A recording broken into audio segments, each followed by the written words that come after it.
अस्सलाम वालेकुम दोस्तों, मां इलाही बख़्श हुजण तव्हां सां गॾु आहियां हिकु नए उनवान सां गॾु। ऐं नओं उनवान असांजो आहे सिंधी अदब जूं शेरी सिन्फ़ूं। इन खां अॻु जेके सिंधी अदब जा दौर ॿुधाया उन में मां हिननि सभिनी सिन्फ़ुनि जो ज़िक्र करे चुको आहियां, पर हिकु जामे मां अव्हांखे ॿुधायो हुयो त चार्ट ठाहे अव्हांखे ॿुधाईंदुमि त कहिड़ी सिन्फ़ जो कहिड़ो मौजिद आहे ऐं उन में जी उन ते कहिड़े दौर में वधीक कमु थियो आहे इहो। ऐं इन खां अलावा छाकाणि त हीअ सिर्फ़ु बुनियादी वीडियो आहे अव्हां जे लाइ, त हीअ हिन चार्ट में जेके बि सिन्फ़ूं आहिनि उन्हनि जा मौजिद केरु आहिनि ऐं कहिड़े दौर में उहा सिन्फ़ आई आहे।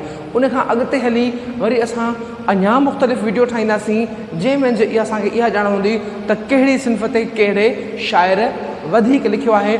मुख़्तसिरन असां ज़रूरु इन शयुनि खे बयानु कंदा वेंदासीं त जीअं असांखे ख़बर पए त मौजिद केरु आहे ऐं उन सां गॾोगॾु उन्हनि खे कंहिं वधारियो ऐं सवारियो सुधारियो आहे।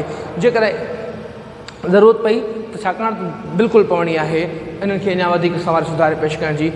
उन खां अलावा ही जेके वीडियो आहिनि इनशाअल्लाह अव्हां जा तमामु घणियूं कराइतियूं साबित थींदियूं। जिथे बि कंहिं क़िस्म जी का ग़लती अव्हांखे नज़र अची वञे ऐं ॿुध में चयो त मूंखे ज़रूरु ॿुधाइजो, त छाकाणि त उनखे असां वधीक बहितर करे सघूं। सभ खां पहिरियों असां चऊं था असां अरब जे दौर खां कोन शुरू कयो आहे, जो अरब जे दौर खां अव्हांखे ख़बर आहे त असांखे हिकिड़ो ई शेर मिले थो जंहिंखे बि चयो वञे थो त सिंधीअ जो आहे, पर आहे या नाहे का ख़बर नाहे। उन में अहिड़ो आहे अरब कंकर करा करे के मंदर बर इब्तिदा असांखे आहे। उन खां पोइ सिन्फ़ुनि जी जेका मुकमल शुरूआति मिले थी उहा असांखे हिन दौर मिले थी। असां चऊं था त गाह ॻीच गिना। हाणे गाह जो मौजिद केरु आहे? गाह जा मौजिद असां वटि आहिनि भट, भान ऐं चारण। इन्हनि टिनि क़ौमुनि जेको आहे गाह खे ॻायो, वर्नायो ऐं अॻिते वधायो ऐं विझायो आहे। पर अहम ऐं वॾा शाइर जेके आहिनि उहे आहिनि भागू भान ऐं सुमंग चारण, जिन इन सिन्फ़ खे वधीक कयो।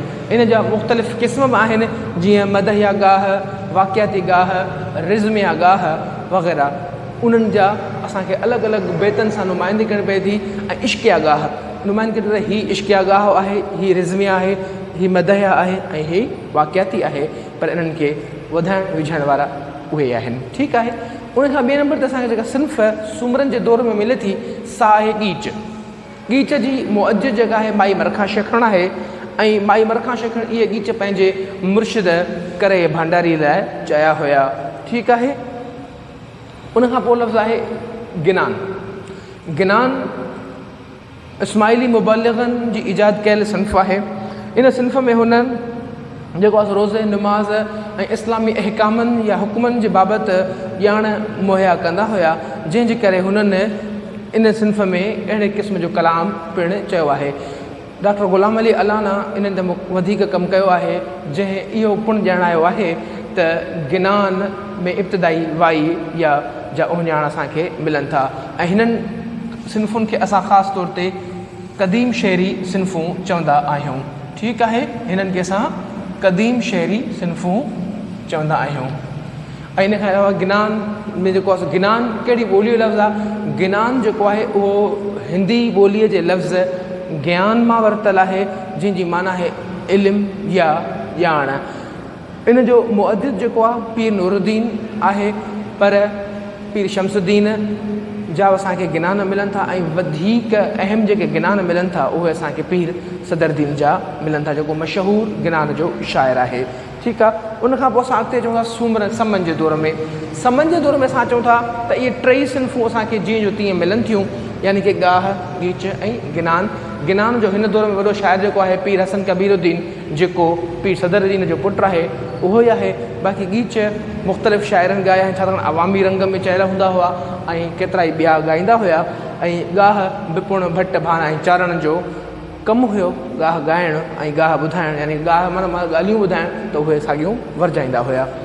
इन ई दौर में असांखे टे अहम सिन्फ़ूं जिन जे वाधारे ऐं सुधार सां अॻिते तमामु घणो कमु थियो आहे। अदब में जेको नओं लाड़ो आयो या नई तहरीक आई उहा आई क्लासिकल अदब जी। ऐं उहो पहिरियों दोहो जेको हुयो उहो हुयो शेख हमाद जमालीअ जो जूणो मत उणो ॼाम तमाची आओ, जूणो मत उणो ॼाम तमाची आओ, सबाझे बाझ पए तोसी ठटो राव। इहो इन करे चवंदो आहे त हिंदी छंद विद्या या मात्राउनि जे मूजिबि मुकमल दोहो आहे। इन करे शेख हमाद जमाली खे दोहे जो बानी चयो वेंदो आहे। दोहे में ॿ सिटूं थींदियूं आहिनि ऐं ॿिन्ही सिटुनि जे आख़िर में काफ़ियो ईंदो आहे। उनखां पोइ असां चऊं था सोरठो। सोरठो पिणु हिंदी ऐं सिंधी क्लासिकल शाइरी जी सिन्फ़ आहे जंहिंमें बि ॿ सिटूं थींदियूं आहिनि ऐं ॿिन्ही सिटुनि जे विच में काफ़ियो ईंदो आहे। ॿिन्ही सिटुनि जे विच में जेको काफ़ियो ईंदो आहे त ईअं पहिरियों जेको असांखे सोरठो मिले थो सो आहे इसाक आहंगर जो थिया मां झिरक विहां पिरीअ जे छिज ते मान कन ड्रिक ॿोली बाजारी मूसी। इहो इसाक आहंगर जो पहिरियों सोरठो आहे जंहिंखे इसाक जे बुनियाद ते इसाक खे सोरठे जो बानी चयो वेंदो आहे। बेत केतिरा ई बेत मिलनि था। अव्हांखे ख़बर आहे, अव्हां पढ़ंदड़ हूंदो त काज़ी कादन बेत जो मुअज्जिद आहे ऐं उनजा केतिरा ई बेत आहिनि। हिकु बेत पढ़ी या हिकु बेत में ॿुधाए कुझु वधीक असां टाइम ज़ाहिर नथा कचायूं। असां हलूं था अॻिते हलंदासीं त असांखे अरगून तुर्खान ऐं मुग़ल दौर में दोहो सोरठो ऐं बेत जीअं जो तीअं मिलिया, उन्हनि में वाधारा ऐं सुधारा कहिड़ा थिया उहो अञा अॻिते ईंदा। त जेके शाइर पहिरियों हुया उन्हनि शाइरनि शाइरी अॻिते वधाई। असांखे काज़ी कादन ऐं शाह करीम बुलड़ी वारो काफ़ीअ में ऐं मियो शाह इनायत शाह लुत्फ़ुल्लाह क़ादरी इहे असांखे मिलनि था जिन बेत ते कमु कयो आहे।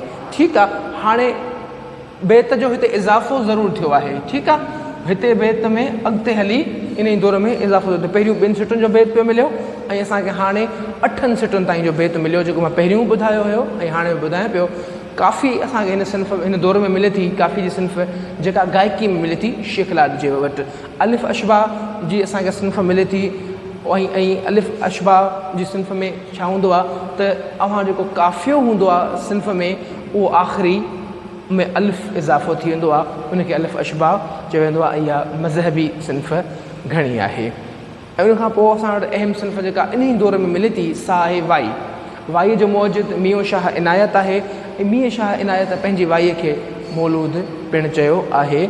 बाक़ी जेका बेत में वाधारो आयो, बेत जे घाड़ेटे में हैत में जेको इज़ाफ़ो थियो उहो इहो हुयो त हुन बेत खे 2 सिटुनि खां वधाए करे 8 सिटुनि ताईं पुॼायो क्लासिकल घाड़ेटे में।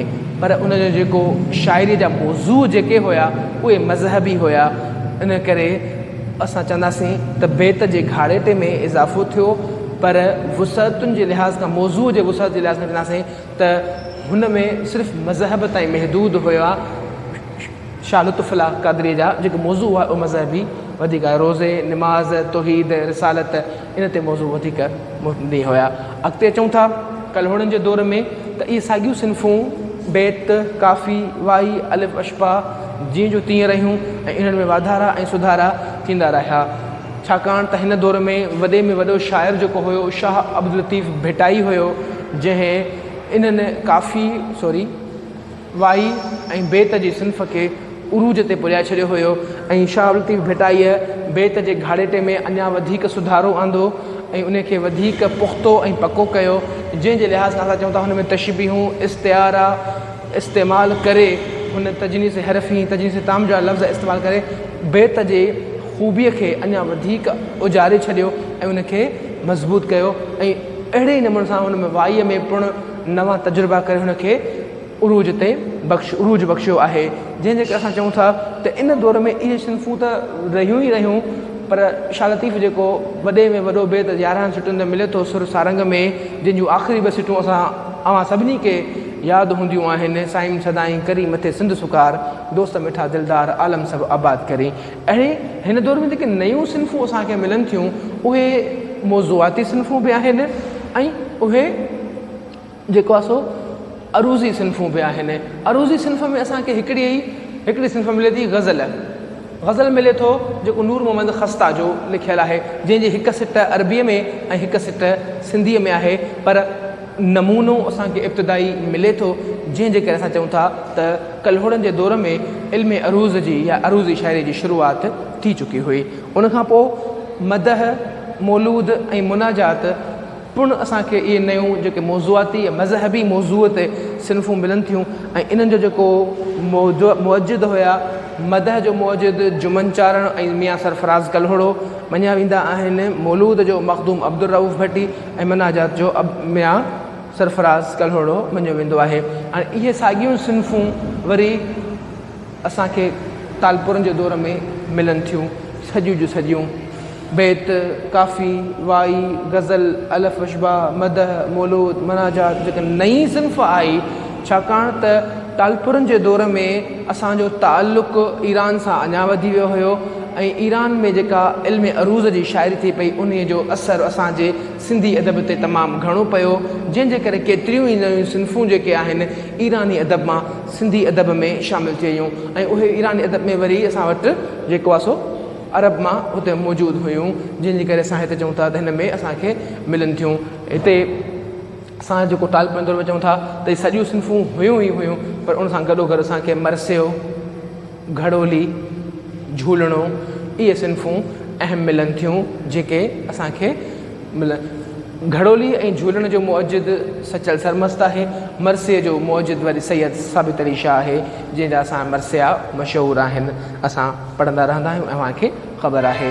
ठीकु आहे, इन्हनि साॻियूं सिन्फ़ूं वरी अंग्रेज़नि जे दौर में जीअं तीअं रहियूं आहिनि ऐं जेके उन में नयूं सिन्फ़ूं आहियूं त हाणे असांजो इल्मु अदब ॿियनि हंधां अचणु शुरू थियो हुयो ऐं असां पाण बि हितां वारनि अञा उन्हनि खे वधाइणु शुरू कयो हुयो ऐं असां पंहिंजे पाण तरक़ी याफ़्ता ॿोलीअ जे सबूत ॾींदे उन्हनि खे अञा सुहिणे नमूने सां वधीक पेश करे रहिया हुआसीं, जीअं त उहे सॼियूं सिन्फ़ूं इन दौर में अचनि पियूं ऐं असां हाणे ॿियनि अदब मां तर्जुमो पिणु जेको आहे सिंधी अदब में शामिलु करे रहिया हुआसीं, जंहिंजे करे ॿाहिरियां अदब जूं जेके सिन्फ़ूं हुयूं उहे सिंधीअ में असां तर्जुमो करे रहिया हुआसीं। अहिड़ी रीति कतो, रुबाई, मुसदस, गीत, नज़म, गीत त उनजो हिंदी ॿोलीअ जो लफ़्ज़ आहे ऐं पर उनखे हिकु दफ़ो ॿीहर जेको आहे सो नए अंदाज़ में किशन चंद बेवस मुतारिफ़ करायो ऐं उन में अवामी रंग ॾिनो ऐं उन में जेको आहे नंढनि नंढनि मौज़ूअ ते आम माण्हुनि जे मौज़ूअनि खे शामिलु कयो, जंहिंजे करे उनखे हिकिड़ी नई ॻाल्हि में अंदि ॾियो। नज़म शेख अब्दुल रज़ाक राज़, मसे चऊं था मुसदस हाली जा जेके तर्जुमो हुयो उहो अला बख़्श अबोझे असांखे करे ॾिनो ऐं उनखां मथां रुबाइयात उमर ख़याम जेका मोतियुनि जी दबली जे नाले सां मिर्ज़ा कलीज बेग तर्जुमो कयो असां वटि मौजूदु आहे। छाकाणि त इहे सिन्फ़ूं ईरानी हुयूं, उन्हनि में जो असां तर्जुमो असांजे करे असां वटि पहुतियूं ऐं उन में असां इल्म अरूज़ जे उसूलनि खां बहिर वज़न खां पिणु वाक़िफ़ु थियासीं ऐं उन में नवां अंदाज़ सां पंहिंजनि शाइरनि पंहिंजो भाॻ भरियो ऐं जेको आहे सिंधी अदब खे हिकु नओं रूह बख़्शियो, जंहिंजे बुनियाद सां चई सघूं था त सिंधी अदब में कॾहिं बि जमूद तारी न थियो आहे, हमेशह क़दम क़दम सां मिलाईंदे अॻिते वधंदो रहियो आहे। हुन कॾहिं बि पोइते न निहारियो आहे जो असां चऊं त असांजो अदब हिकिड़े हंधि बीह रहियो आहे। उहो अदब असांजो जेको आहे उहो तरक़ीअ जूं राहूं मंज़िलूं तइ कंदो अॻिते वधंदो रहियो आहे। अहिड़े नमूने सां जॾहिं इहे सिन्फ़ूं हलनि थियूं पियूं त असां वरी आज़ादी खां पोइ जे दौर में चऊं था, आज़ादी खां पोइ जे दौर में चऊं था त केतिरा ई शाइर, रिवायती शाइर, क्लासिकल शाइर, जदीद शाइर, उन्हनि सभिनी शाइरनि शाइरी कई आहे ऐं उन्हनि में जेके बि पोइते सिन्फ़ूं आहिनि उन्हनि सभिनी सिन्फ़ुनि खे हिकु नओं जामो पहिरायो ऐं नए अंदाज़ सां लिखियो।